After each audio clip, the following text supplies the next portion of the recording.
Well, we are basically done with the Old Testament story. And one of the things that I would encourage you to do is to try to take some time to think through what you would say are the 8 most important Old Testament texts to understanding the story of the Old Testament. Now, I don't think there's anything special about 8, but I think there's a benefit to saying, okay, if I only had this many texts to show someone the story of the Old Testament, which ones would I want them to see? Okay, so you don't have to think just of one verse. Maybe it's a section like Genesis 1 and 2. You say, I would want them to see creation, the way things used to be, the way that God designed everything.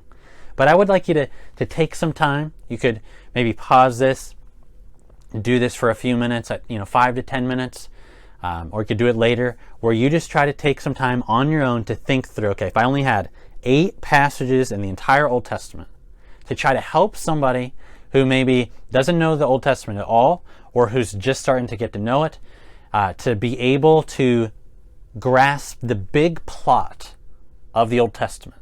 What would those 8 texts be? Okay, so I think that'll be a really helpful exercise for you. Now, I'm going to try to walk us through a couple of the ones that I would do. And I think part of what will dictate which text you go to depends on what exactly you want to show someone in the Old Testament.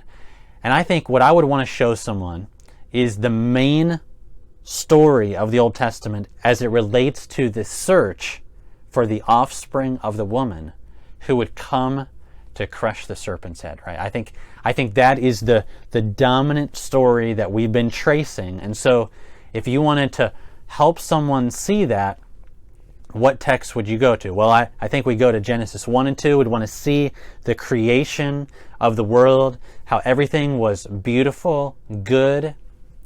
God was king. We were his subjects under him in the place that he had given to us that was beautiful.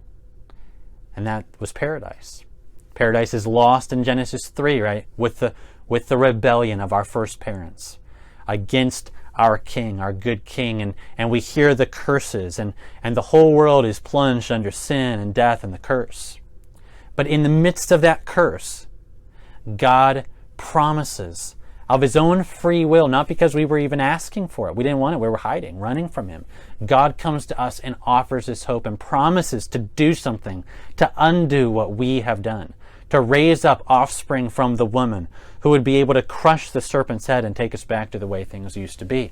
From that point on, from Genesis 3, the rest of the Bible is basically a search for that offspring from the woman. And so we start to follow from Adam and Eve through their children. And we see Abel. He seems like we could have some hope in him, but his brother Cain kills him. And so then we're drawn to Seth, to his line. And we trace the line of Seth, and it goes down to a Lamech who speaks as he's holding a baby boy named Noah, putting his hope in Noah, that this one will be able to bring us relief. And God does use Noah to save the world, right? Through the flood, to save the human race.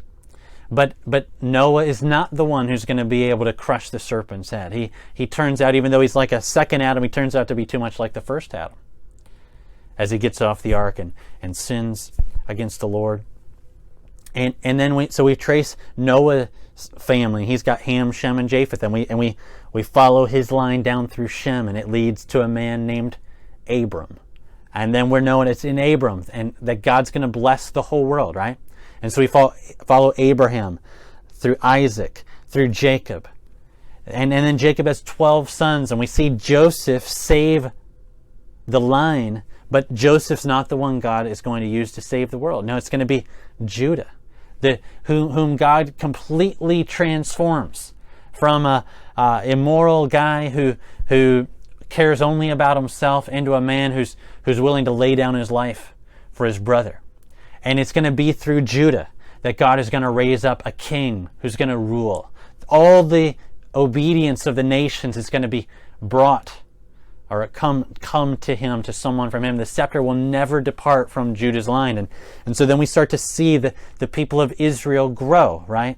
And then God calls them and rescues them out of Egypt, like his own son.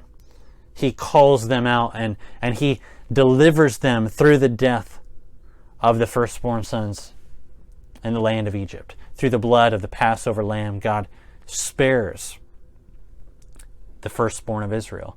And God raises up Israel as his people, gives them the law, calls them to spread his fame to the nations. He wants them to be a distinct and holy people so that through them there'll be a kingdom of priests that will bring the nations light and will bring the nations to God. But we find Israel failing and failing and failing. Every once in a while you'll see them believe and be faithful, like under Joshua, and they go in and they conquer the land. But for the most part, Israel's history is a horrible story. But eventually they want a king. And we come and we find out that God has a king that he wants to raise up, someone after his own heart, and God raises up David. 2 Samuel chapter 7. God raises up David to be their king and promises that it's going to be through David, who's a descendant of Judah, that God's going to give him an eternal kingdom, and his sons will always sit on the throne. And God's going to bring through David blessing to the world. We see that with Solomon, that actually a lot of that happens with Solomon. He has wisdom beyond what anyone else has ever had, and he does bring blessing to the world, and they have peace, and he's able to build a temple, a place for not just Israel, but for the nations to come and worship the God of Israel. But Solomon too is not enough. Just like his father David, who sinned in some huge ways, but David was very repentant. Solomon sins in major ways and actually ends his life as an idolater, having his heart turned away from the Lord because of his love for foreign women. But then you follow after Solomon and the kingdom falls apart, and you get to the end of the Old Testament story, and you're like, there is no one on the Davidic throne. There is no kingdom anymore. Everybody's in exile. There is no line of David, and it kind of leaves us hanging. We've followed this search for offspring who would be able to rescue us, but by the end of the Old Testament story, by the end of Kings, the Davidic dynasty is in the dust, and there's no throne, and there's no temple. It's been destroyed. The people are scattered. And this is kind of where we leave so much of the Old Testament story. There is history beyond this in the Old Testament a little bit, where the people come back from the land, but they don't come back to the kind of kingdom they had. And where is the promise that God made to David and to Abraham and to Isaac and to Jacob? What is God planning on doing? This is the story of the Old Testament.